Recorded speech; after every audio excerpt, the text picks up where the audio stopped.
Continuing professional development can often be viewed as an afterthought to school leadership, but over this past year, Leighton Primary School in Cheshire has demonstrated how it can become the lifeblood of a school. The school has embraced a range of CPD activities over the year, including the development of their own successful in-house consultancy. CPD leadership in a school is essential if the school is going to make the right kind of progress. And in a school such as this one that has had something of a checkered history and has experienced its difficulties in terms of the teaching and learning, at times it has to be very radical and innovative. Not innovation for innovation's sake, but we sometimes have to move away from traditional views of CPD. We decided that we would go with a particular university's training needs analysis, and that entailed all the staff inputting data about themselves, and it then created theoretically a profile of what their next step would be as far as the training needs were concerned.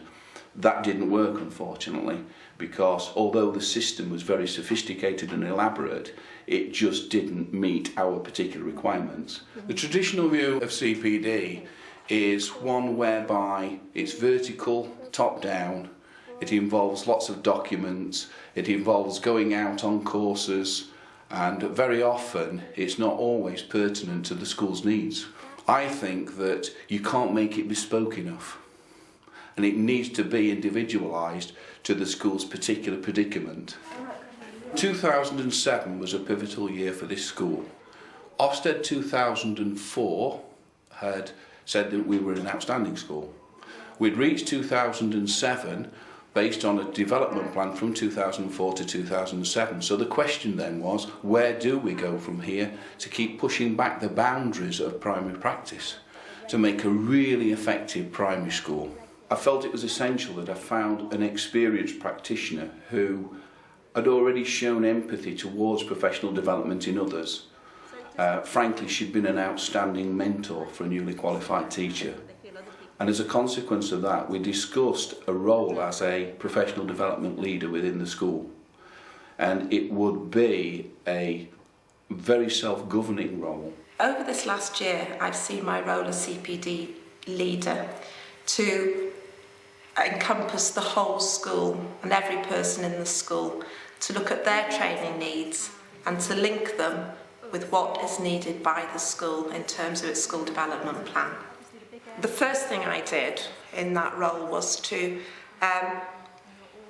ask the teachers, go to the support staff and the office staff, and ask them first of all about their roles and where they were comfortable, where they saw a need, where they felt they could improve.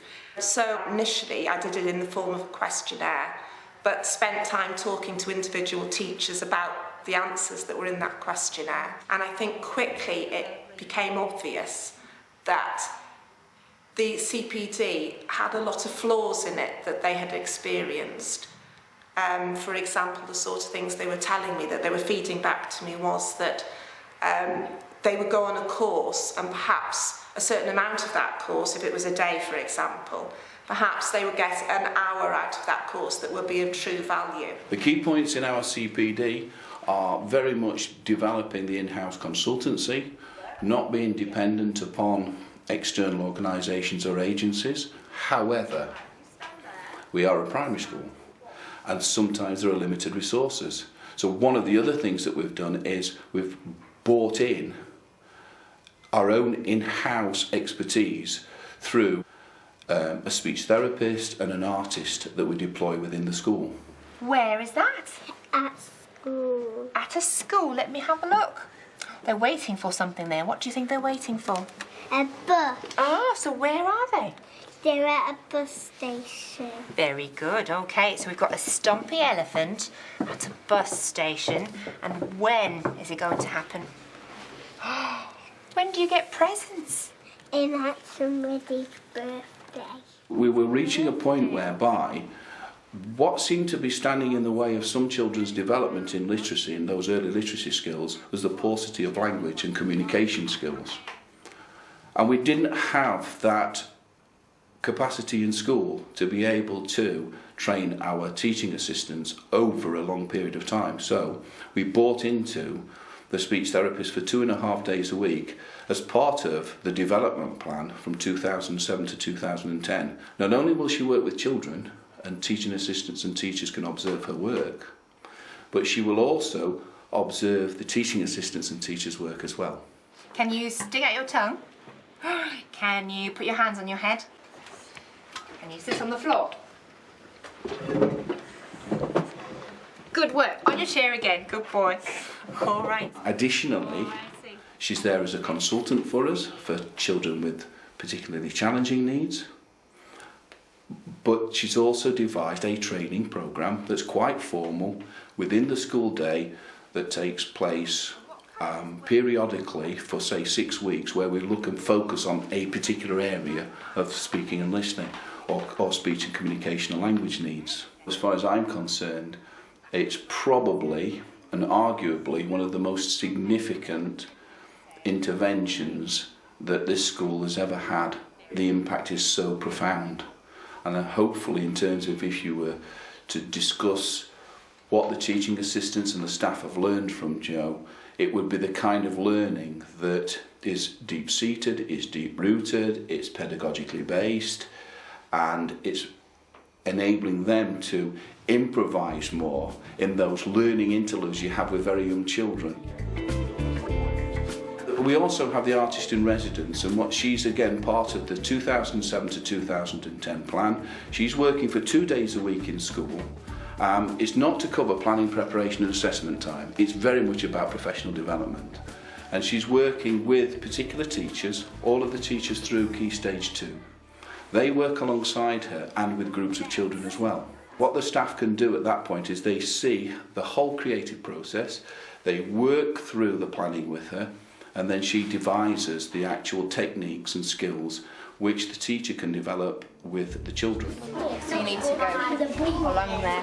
Like you've done all these lovely neat lines here. Neat all along there, isn't it? So if you use your brush. In terms of the strategic management of this, it's been my role to talk to individuals such as Sarah the artist and Jo the speech therapist, and again try to determine what role they would have in school. I wanted to give them some kind of ideas and thoughts and talk about the training aspect so that they didn't think they were just delivering the curriculum or that they were delivering the speech therapy.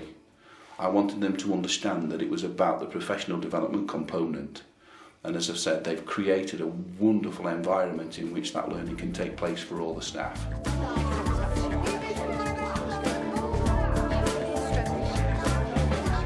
The governors are totally committed to buying in this kind of external consultancy, and as I say, it has to be sustained over that period of 2 to 3 years. The funding we knew we had within the budget, so that's absolutely critical. If people are interested in figures, the speech therapist is costing something around £20,000. Now, in terms of the kind of professional development that's on offer over 2 to 3 years for something upward of 10 to 15 professionals within the school, I think that represents excellent value for money. Similarly with the artist in residence, you look at the costs of the artist in residence and balance that out in terms of the outcomes for the children and the kind of range of training that a whole school can achieve. I think again that represents excellent value for money. And I know some people will ask and say, are you extra funded? Are you funded beyond the normal kind of formula budget? No, we're not. So all of this funding, the governors have cleverly manoeuvred and manipulated the budget to make sure that we can sustain it for at least 2 years and hopefully 3 years. Look again at that one. The school has had something of a tradition with in-house CPD. Senko and assistant head teacher Vicky Robertson has been leading in-house training courses in reading for both staff and parents for some time at the school with positive results. Vicky's been doing this in-house consultancy from around 2000-2001 and was the ultimate model that we based a lot of this approach on. And her reading courses and also accredited writing courses that she's written. So Vicky's written all of the courses, she maintains those courses, and she scrutinised the standards within those courses for parents, teachers and teaching assistants. That work is ongoing, and it has been truly fruitful in terms of ensuring children have excellent outcomes in reading at the end of Key Stage 1. I thought it might be a good idea for our 3 schools that are represented here just to get together and have a little meeting about how things are going, what the impact is. As well as in-house CPD, the school has developed a strong networking approach. Vicky has been instrumental in sharing good practice of reading techniques with other schools in the area. Because you're the Senko as well, aren't you, Karen? Yeah. So, you know, most of these children, these vulnerable children, are known to you, aren't they? They are, yeah. But it applies to all the children, really. It's supporting all the children.